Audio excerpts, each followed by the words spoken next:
우리 신약 성경 258면에 하나님의 말씀이 있습니다. 로마서 14장 7절부터 8절 말씀입니다.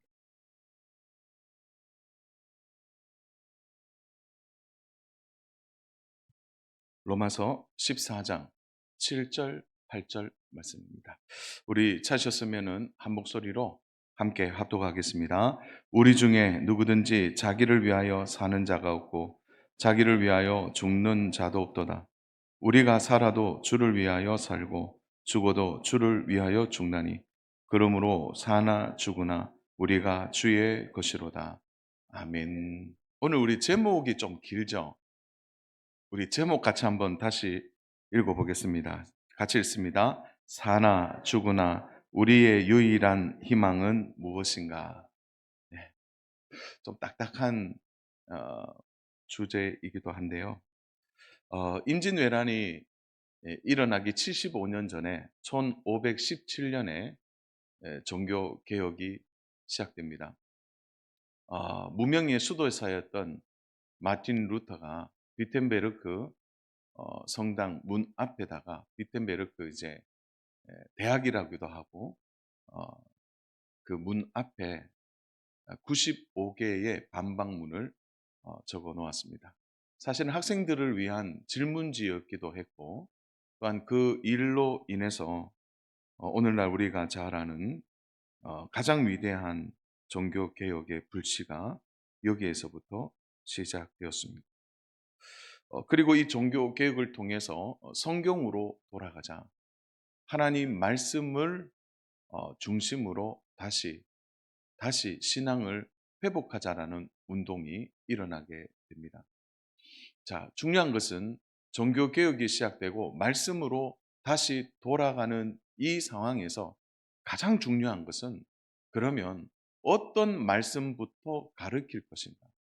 어떤 말씀부터 전할 것인가?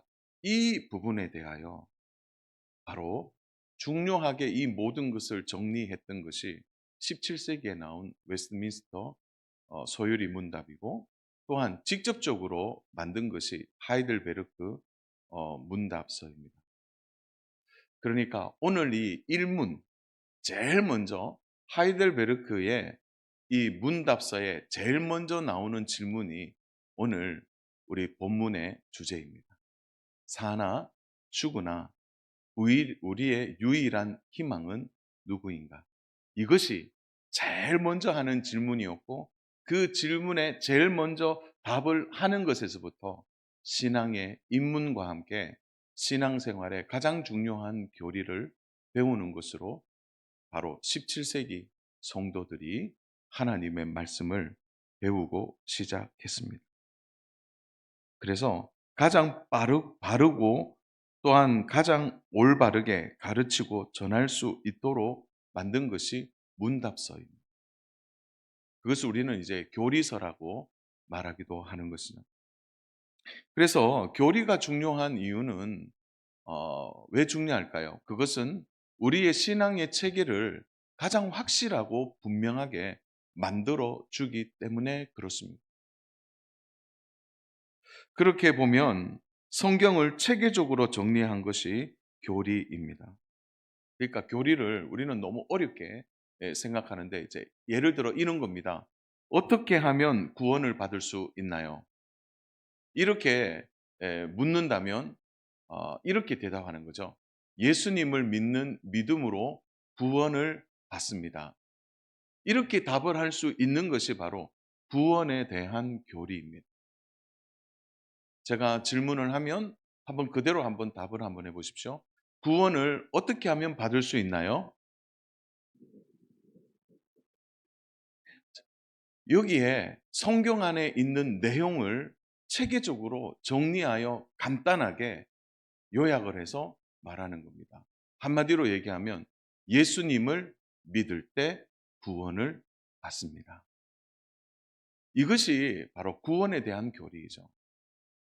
인간이 죽으면 어떻게 됩니까? 라고 묻는다면 인간이 죽으면 이렇게 되고요, 저렇게 되고요가 아니고 이것을 성경 안에 있는 내용을 집약해서 간단하면서도 분명하게 받는 것이 종말에 대한 교리입니다.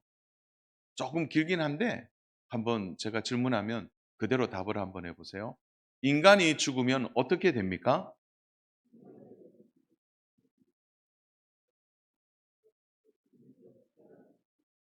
제 가운데 있습니다.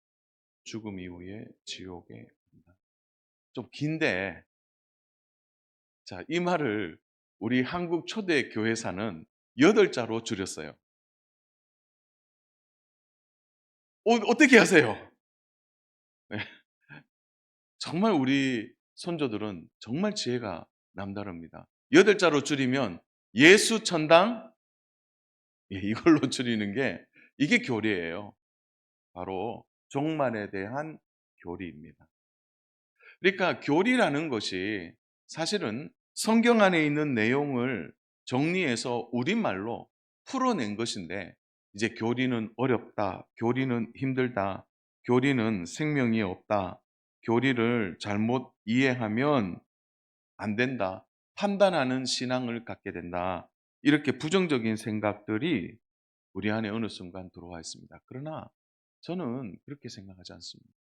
하여튼 오후 예배 때 시간 나는 대로 좀 교리에 대한 부분들로 해서 좀 우리의 신앙의 체계를 좀 든든히 세우는데 좀 집중하고 싶습니다. 자, 그러니까 교리가 뭐냐? 이렇게 말하면 간단하게 정리하면 성경의 가르침이다. 성경의 가르침입니다. 이렇게 말할 수 있습니다. 성경을 읽으면 성경 안에 있는 가르침을 잘 정리할 필요가 있는데 성경의 가르침을 잘 정리한 것이 교리입니다. 그래서 교리 교육 이러면 굉장히 딱딱하게 느껴지는데 그렇지 않고요. 교리는 우리 신앙생활에 있어서 가장 중요합니다. 만약에 예배를 드리는데 하나님을 모른다고 생각해 보십시오.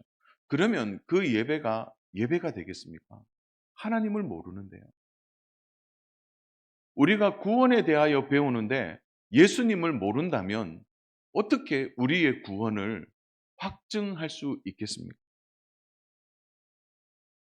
그래서 예수님을 바르게 아는 것, 그것은 우리의 구원에 대한 체계를 분명하게 하는 것과 같은 것입니다. 그런데요, 예수님을 알게 되면 구원이 더 확실해집니다. 자, 그러면 예수님에 대하여 우리 성도님들이 아는 것이 있습니까? 자, 그래서 오늘은 조금 옆에 분 좀 많이 얘기해야 되는데 아예 옆에 분 보시면서 예수님에 대해서 뭘 알고 있는지 한번 질문해 보세요. 서로. 예, 시작. 예수님에 대해서 뭘 알고 있습니까?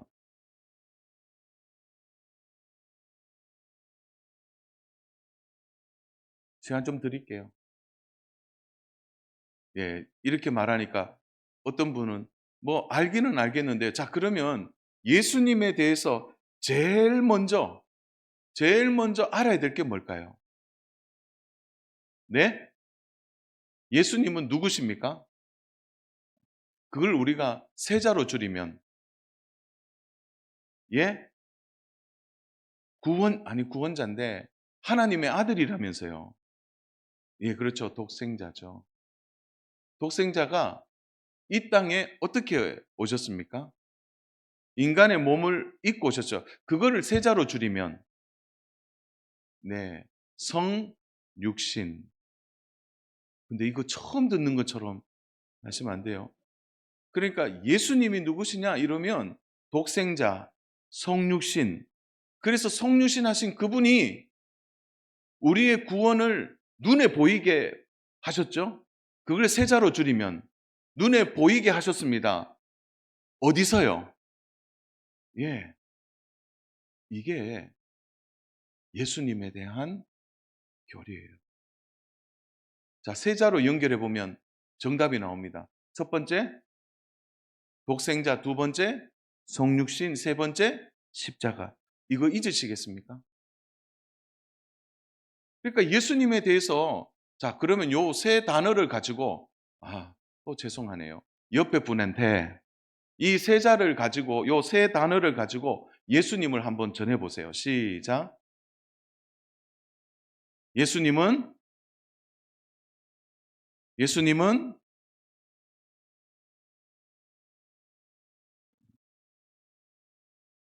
예, 예, 됐습니다. 이제 정리가 되셨죠? 그러니까 교리를 아는 거는 이룬 거라는 거예요. 자, 요 세 단어를 가지고 예수님을 소개하면 다 대부분 이렇게 하셨죠. 예수님은 독생자이신데 이 땅에 성육신 하셔서 우리의 죄를 위하여 십자가에 죽으셨다. 이게 예수님에 대한 설명이에요. 이것을 체계 있게 교리가 만들어 주는 겁니다. 어렵지 않습니다. 그래서 교리를 배워야 하는 겁니다. 예수님을 자세히 알게 되면 예수님을 말할 수 있게 돼요. 그래서 대부분 이제 예수님 그러면 좀 갑자기 예수님에 대해서 말하라 그러면 이렇게 되는데 요 단어를 딱 기억하면 체계적으로 정리해서 말할 수 있겠습니다. 세 개. 이제 다 외우셨죠, 이제? 절대 안 있습니다. 첫 번째, 두 번째, 세 번째. 예. 이게 분명해지는 거죠.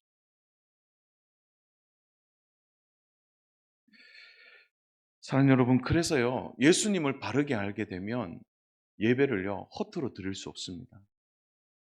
그분의 영광과 그분이 우리를 위해 수치와 고통을 당하신 십자가를 생각하는데 어떻게 예배를 허투루 드리겠습니까? 그분의 영광을 생각한다면 그분은 모든 것을 내려놓고 이 땅에 오셔서 나를 위해 멸시 천대 받으시고 죽으셨다면 우리의 예배가 허투루 드려지겠습니다. 자, 여러분, 그래서 이 교리가 중요합니다.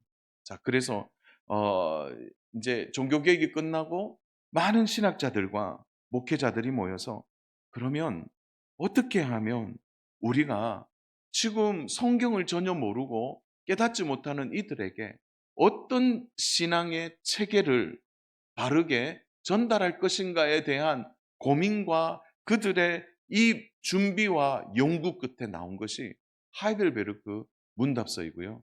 이것이 바로 웨스트민스터 문답서와 함께 가장 중요한 교리서가 되었습니다. 그래서 하이델베르크의 첫 번째 질문과 답이 오늘 우리가 말하고 있는 본문과 오늘 주제입니다. 자, 그래서 오늘 가장 중요한 첫 번째 다루는 문답, 첫 번째 질문이죠. 사나 죽으나 우리의 유일한 희망은 무엇입니까? 사나 죽으나 우리의 희망은 유일한 희망은 무엇인가? 이게 말이 좀 어려운데 거기에 대한 답변부터 말씀드릴게요. 답변. 우리는 우리 자신에게 속한 것이 아니며 육체와 영혼, 삶과 죽음 모두 하나님과 우리 구주 예수 그리스도께 속한 것이라는 사실입니다. 이게 말이 어려운데 이게 우리로 줄이면 이렇게 됩니다. 우리는 우리 자신에게 속한 것이 아니라 하나님께 속했다는 사실이 우리의 유일한 희망이라는 거예요. 그것이 오늘 본문 로마서 14장 7절부터 8절이 증거하고 있는 겁니다. 우리의 유일한 희망은 내가 내 것이 아니라 내가 하나님의 것이라는 이 사실이 우리의 유일한 희망입니다. 그것이 로마서 14장 7절과 8절이 증언해 주는 겁니다. 자, 로마서 7장 8절 다시 읽겠습니다. 7절 8절 우리 중에 누구든지 자기를 위해 사는 자가 없고 자기를 위하여 죽는 자도 없도다. 우리가 살아도 주를 위하여 살고 죽어도 주를 위하여 죽나니 그러므로 사나 죽으나 우리가 주의 것이로다. 아멘. 이것은 우리의 신앙생활의 근간을 이루는 중요한 말씀입니다. 사나 죽으나 우리에게 유일한 희망이 무엇인가? 쉬운 말로 하면 나는 하나님께 종속되어 있는 것이 우리의 유일한 희망이라는 것. 왕정 시대는 왕이 백성을 다스리고 백성들은 백성들의 유일한 희망은 왕이었습니다. 모든 백성이 왕에게 속해 있는 거죠. 그러다 보니까 왕이 잘못하면 그 나라가 그냥 송두리째 사라집니다. 여러분 이제 도시국가 시대를 보십시오. 도시국가 시대에는 도시를 다스리는 지도자가 백성들의 유일한 희망이었어요. 그러나 도시가 점령당하면 순식간에 그들의 운명이 바뀌어 버립니다. 어린 자녀들에게 가장 큰 희망은 부모님입니다. 어릴 때 부모님은 왜 그렇게 크게 보였고 그 부모님들은 정말 지금 생각해도 쓰러지지 않을 것 같은 분들이었습니다. 어린 자녀들의 눈에는 부모님이 유일한 희망입니다. 그렇다면 우리 인생에 있어서 우리 자신에게 있어서 유일한 희망은 무엇일까요? 자녀 여러분, 여기에 우리 자신이 유일한 희망이라고 말할 수 있을까요? 우리가 나는 내 자신이 유일한 희망입니다. 이렇게 말할 수 있을까요? 그걸 우리에게 쉽게 이야기하면 내 주목을 믿고 사는 것, 내 능력을 믿고 사는 것, 내 힘을 믿고 사는 것. 그것이 내가 속하여 살아가는 것. 그게 유일한 희망이 될까요? 자녀 여러분, 그래서 종교개혁이 끝나고 난 뒤에 성도들에게 있어서 가장 지도자들이, 목회자와 신학자들이 정말 제일 먼저 다루고 싶었던 문제가 이 문제였어요. 암흑기 시대. 그때 사람에게 너무 실망한 그들에게 있어서 사나 죽으나 우리의 유일한 희망은 하나님이세요. 하나님께 속겠다는 것이 우리에게 얼마나 위안이 되고 위로가 되는지 모른다라고 고백하는 것입니다. 사랑하는 여러분, 제가 한 번 더 말씀드립니다. 사랑하는 여러분, 우리의 유일한 희망은 우리가 하나님께 속한 것입니다. 이것이 우리의 유일한 희망이 되는 것입니다. 그래서 신학자들이 입양이라는 말을 이때 많이 썼습니다. 왜냐하면 부모님 없이 또한 자기를 돌볼 수 있는 사람이 없이 수많은 어린아이들이 거리에 있었고 그들이 힘들게 사는 그들에게 입양의 기쁨을 주었다고 합니다. 그런데 입양은 무엇을 의미하는 것입니까? 그 사람에게 있어서 모든 권리를 회복시켜 주는 것입니다. 그 집안의 가족이 되는 것이죠. 그래서 그 집안에 있는 그 가정에 있는 모든 것을 함께 누리게 되는 겁니다. 만약 입양되지 않았다면 어떻게 될까요? 오늘 하나님을 믿는 우리의 입장에서 하나님께 입양되는 것과 하나님께 입양되지 않는 것은 그 사람의 인생에 있어서 희망이 있느냐 없느냐를 가늠하는 너무나 중요한 기준이 되는 것입니다. 자녀 여러분, 우리가 구속함을 받아 입양되어 우리의 소속이 하나님의 자녀로 바뀌어서 사나 죽으나 우리의 유일한 희망이 하나님이 되는 순간 우리는 다른 길을 가게 되는 것입니다. 자녀 여러분, 잊지 마십시오. 이 교리의 첫 문장이 우리의 유일한 소망, 우리의 유일한 희망이 하나님밖에 없고 내가 내 자신을 주관하는 것이 아니라 사나 죽으나 내가 하나님께 속겠다는 것이 이 땅을 살아가는 우리들에게 얼마나 안심되는 일인지를 기억하셔야 합니다. 주 안에 사랑하는 여러분, 우리의 유일한 희망은 하나님이십니다. 나의 소속은 하나님의 자녀인 것이죠. 그러므로 사나 죽으나 우리의 유일한 희망은 하나님으로 인하여 변화된 우리들이다. 이렇게 말할 수 있는 것입니다.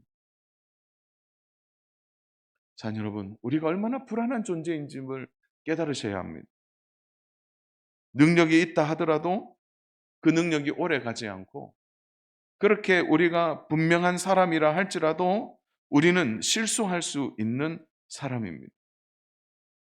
그래서 자 여러분, 이게 좀 역설적인데요. 내가 내 것이 아니라는 것이 우리에게 얼마나 위로가 되는지, 내가 내 것이 아니라는 것이 얼마나 소망이 되는지, 그래서 오늘 우리가 내 삶의 주인이 하나님이시라는 것이 얼마나 안심이 되는 일인지를 생각하셔야 합니다. 여러분, 내 삶의 주인이 내가 된다는 것이 행복할까요? 그러면 그 책임을 어떻게 지시려고요? 내 삶의 주인이 내가 되고 내가 내 인생을 운전하듯이 핸들링 한다고 생각해 보십시오. 밀려 닥쳐오는 여러 가지 시험과 고난을 내가 이겨낼 수 있겠습니까?